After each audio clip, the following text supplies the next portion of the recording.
Oui, donc je dois dire, la première chose, c'est que ça s'inscrit dans le contexte d'un cours, qui est le cours MEC 129 à l'ETS, qui est un cours de développement de produits assistés par ordinateur. Donc, c'est un cours dans lequel il y a deux volets, un volet théorique et un volet pratique. Dans le volet théorique, en fait, ce qu'on cherche à faire, c'est de, disons, conceptualiser une idée.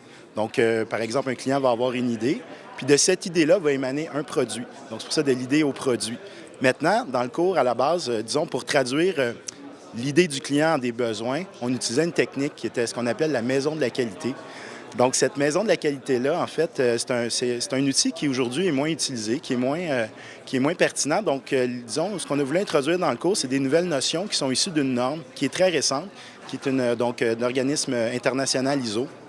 Puis cette norme-là, en fait, ce qu'elle nous donne, c'est des nouveaux outils qui nous permettent de traduire les besoins du client en quelques spécifications techniques. Puis de là, ça nous permet de concevoir un produit de qualité, c'est-à-dire qui répond très bien aux besoins du client. Donc, on s'assure. Puis à travers, en fait, vous pouvez peut-être pas voir l'affiche, mais dans l'affiche, on donne un exemple d'une balançoire pour laquelle un client spécifierait qu'il veut avoir une balançoire dans un arbre. Puis on présente les différentes façons selon si vous êtes architecte, si vous êtes ingénieur, si vous êtes un agent d'assurance, la façon dont vous allez voir cette balançoire-là. Puis c'est assez cocasse de voir qu'il y a différentes visions d'un même produit. Donc, on essaye de se rapprocher le plus possible d'une vision commune pour que tous les intervenants puissent produire justement un produit de qualité. Ce qu'on introduit, c'est une nouvelle façon qui est plus simple. Donc, lorsqu'on l'enseignait aux étudiants, on s'est rendu compte que la maison de la qualité, c'est un outil qui est un petit peu plus difficile à maîtriser, puis qui, au final, nous donne plusieurs spécifications techniques.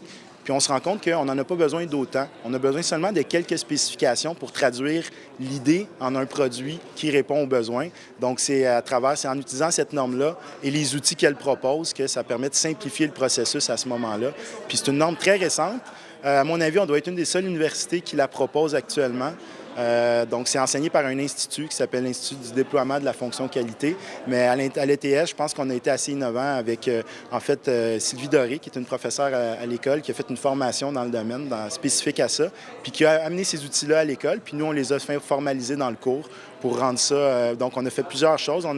On l'enseigne la norme, on a des présentations, mais on a aussi un projet dans lequel les étudiants peuvent mettre en pratique cette norme-là. On a aussi des exercices qui sont faits, un exemple de rapport qui est donné. Donc, c'est plusieurs outils, en fait, qui permettent aux étudiants de bien apprendre ces nouvelles techniques-là.